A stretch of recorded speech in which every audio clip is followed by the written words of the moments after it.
All right, I will call to order today's Policy Review Committee meeting for the ISD 191 School Board.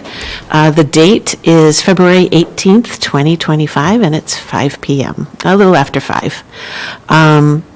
Welcoming everybody who's in our audience, both here and at home. And without further ado, we'll just go right into the policies with changes, starting with Policy 634, Electronic Technologies Acceptable Use, with Dr. Chris Belmont, Assistant Superintendent, and Rachel Gorton, Director of Technology. Welcome.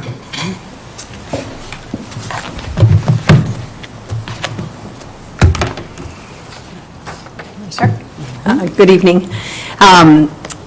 So today we're here for the Policy 634, the Electronic Technologies Acceptable Use Policy.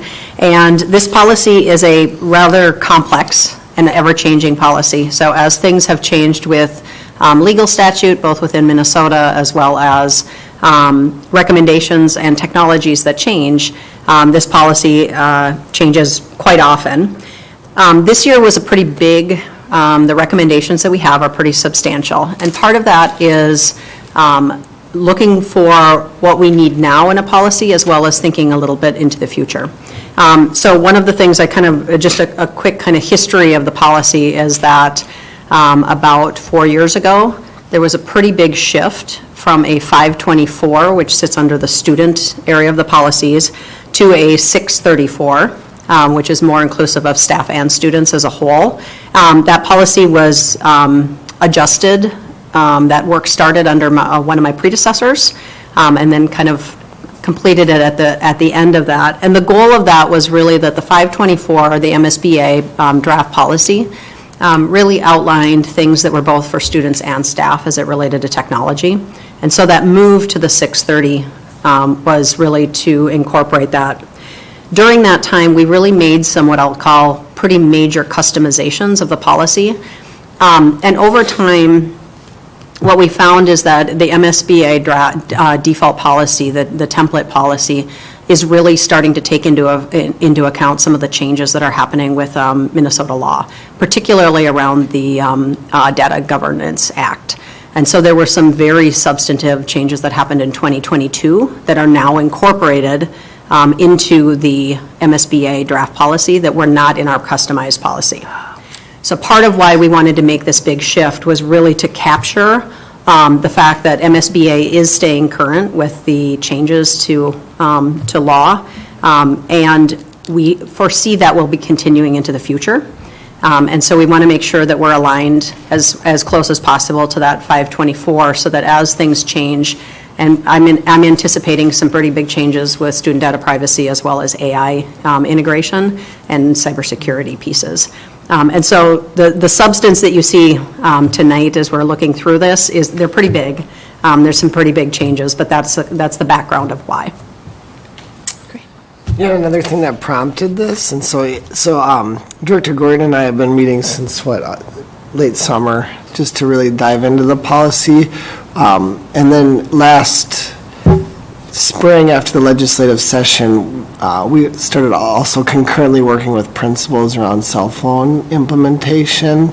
And so procedurally, some of the things that kind of we have reached, we have reached our goals in establishing one-page vision statements and implementation plans for each K-5, 6, 8, and 9, 12. So those have been put forth. Building leadership teams have all reviewed those, and more or less we've moved forward with implementation with the goal of really starting to understand what those impacts are, and then this summer shifting into standard work. So we do think that the policy language certainly only reinforces the work that's being done at the site level.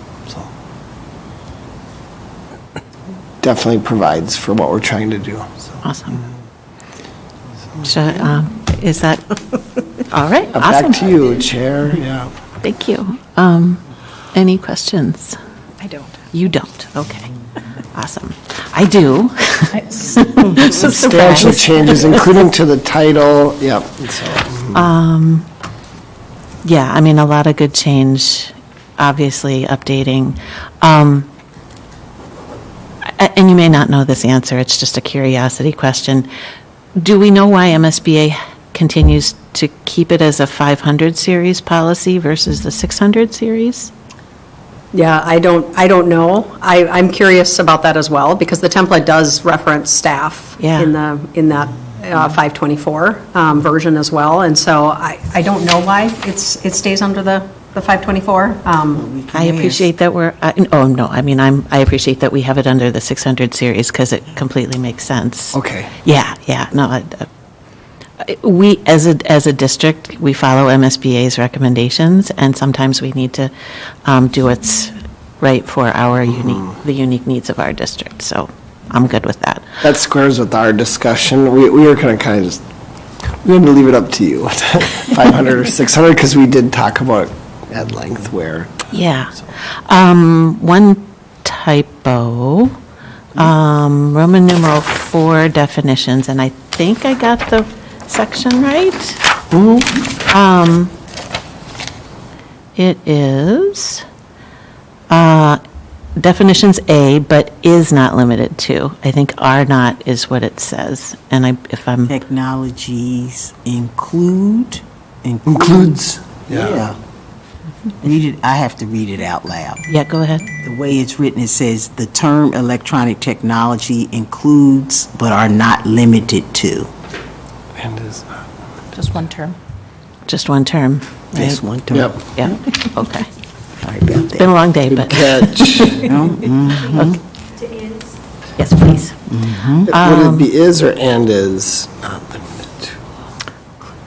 I'll leave that up to you The term guys. electronic includes. I think it's and is. Okay.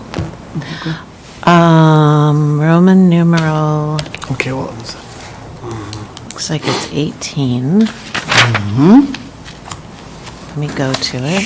18. Glad I learned Roman numerals. Yeah. It's been a while. Okay, it's on page 634-12 16, 17, 18. at the bottom. Okay. you good? No worries. Cell phone. Where is it? Here we go. So in your introduction, Dr. Belmont, you had mentioned, kind of the vision and statements by level, K-5, 6, 8, 9, 12.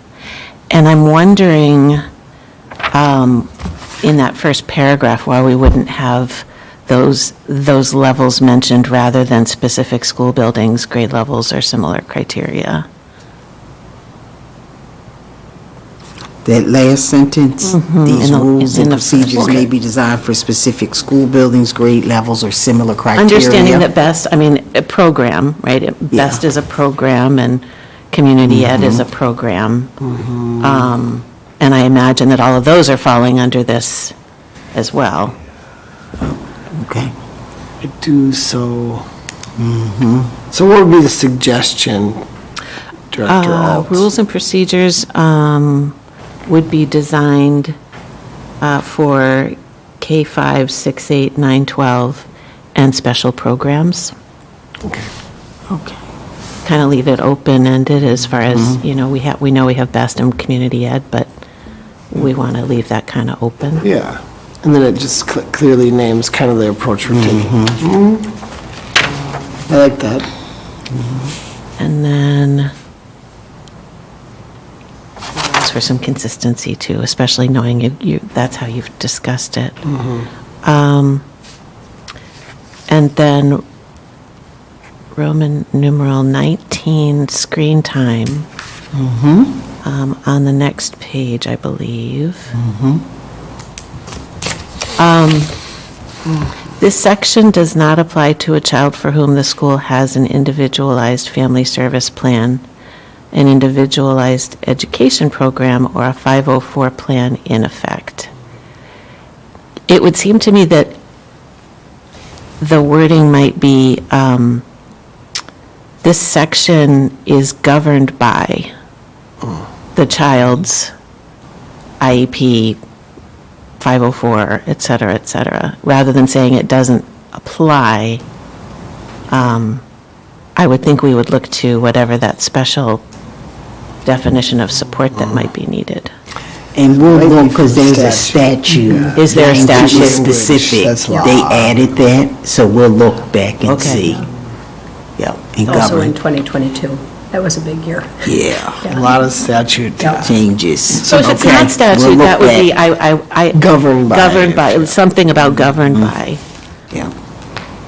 Are you okay with us, if it is the statute language, keeping it? You need to leave it, yeah. And can I point out one thing? Sure. In 20, implementation policy review, Yep.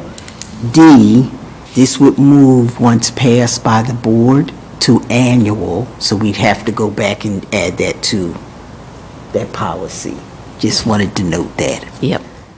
Yeah, I had Some we noticed. do every 3 years, some go to annual. So because of the changes happening all the time, we would want to come before you Kind of every makes year. sense, yeah, yeah. Okay. Do those changes make sense to you? Yes, all of that makes sense to Okay, me. awesome.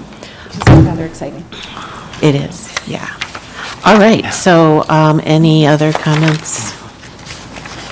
Just that this was the first really complex at this level, because our original policy did not fully align to the changes MSBA made in 2022, and then with the changes, and then integrating 524 into 634, so Sarah and I will work on a process with you, Chair, that's much more easier to understand, but this was a very complex. Right. And try to understand the changes through just the redlining and strike-throughs. Yeah. So you kind of needed the background. Yep, no, and I thank you for that. That So was, thank you. That was really helpful. Thank you for your patience. PRC. so that'll be first reading. Okay. And next, we will go to policy 504, student dress. Is that right? Student dress and appearance with Dr. Belmont. Yeah, thank you, one Chair. This much less substantial amount of changes, removing the term grooming, that came out of discussion with our student handbook committee, just, and how that term has perhaps evolved in meaning for different people, so not as relevant or helpful to procedural implementation. Second was just adding some, for the board to consider adding some additional language that appears in the Minnesota School Board's general statement that kind of implies that while this policy is around student dress and appearance, we really try to take a community approach to modeling and reinforcing expectations. Any questions, Director Anderson? No, that's all straightforward. Okay. I have no questions, so that will be first reading as well. Thank you. Thank you. And next, we'll go to policy 613, graduation requirements with Amina Aftadal, Director of Curriculum, Instruction, and Assessment. Welcome.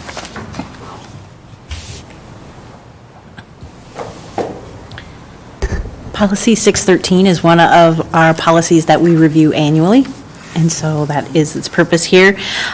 We've taken the opportunity with this annual review to bring the policy in its structure in alignment with the MSBA. So you'll see the restructuring of the definitions. They haven't changed in content, but they have changed in, so that ours matches up along with that.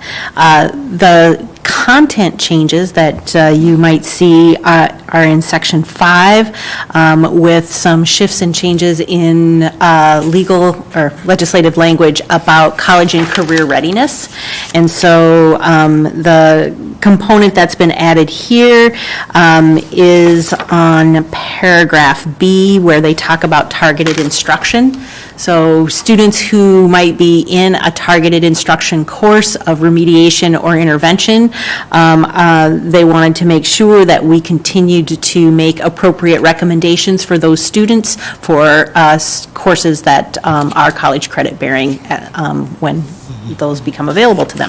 So that is one of the content changes. And then there were some changes in graduation credit requirements. And you'll see changes in numbers. The MSBA policy matches legislation, which says they need 3 credits.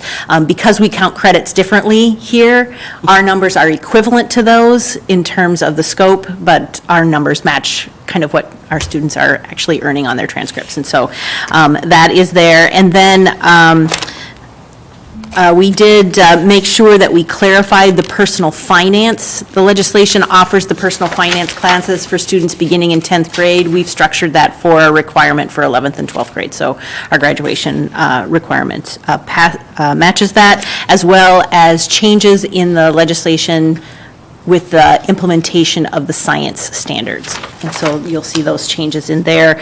It mentions it in section 3, and then again in B, it looks like B2, where it talks about equivalencies. So, about physics in there.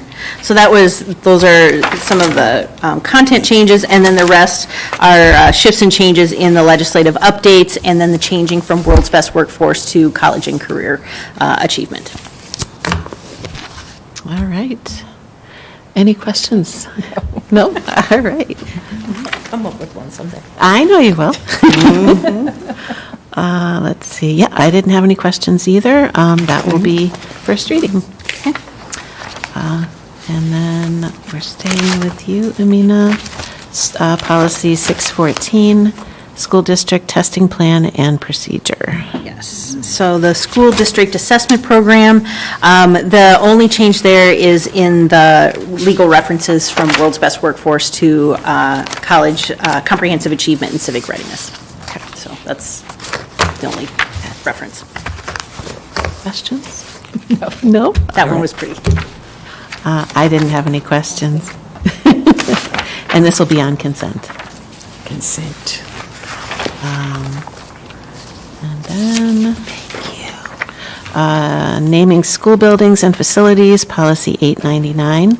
I'd like to thank Dr. Battle for helping get this forward, and also for your recommendations. We do have, so as presenter, I had kind of taken a stab at updating policy language in the interest of keeping the conversation around school building renaming going. And while there is policy in board book with recommendations, we do also have a recommendation from Dr. Battle, which will be added to board book following our workshop today, our committee meeting today. And basically, the recommendation is to format the policy into 3 sections. General policy, with board being responsible, typically naming buildings on construction, and the major components of the buildings can be made on recommendation.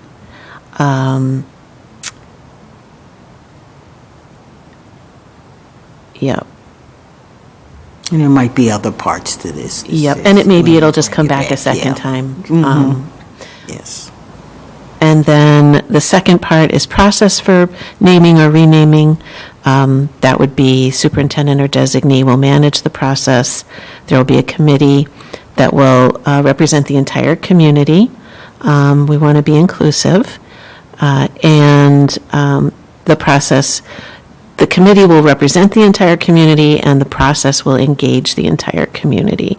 And then the committee itself will provide a recommendation to the Board of Education. And then finally, I like the suggestion, the guiding principles or standards for consideration by the committee. That's a great third section. Land-based or nature-based, reflecting geographical locations, or that schools may be named after a person, and the names must reflect the district core values, whether it's a land-based, nature-based, or a person that we're naming a school after. And then the same basic language.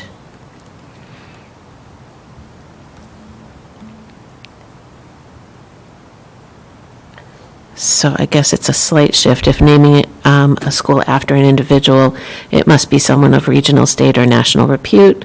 Rationale must be provided for naming the site after this individual. And I think in conversations, Dr. Battle wanted to make sure that we did maintain some flexibility moving forward.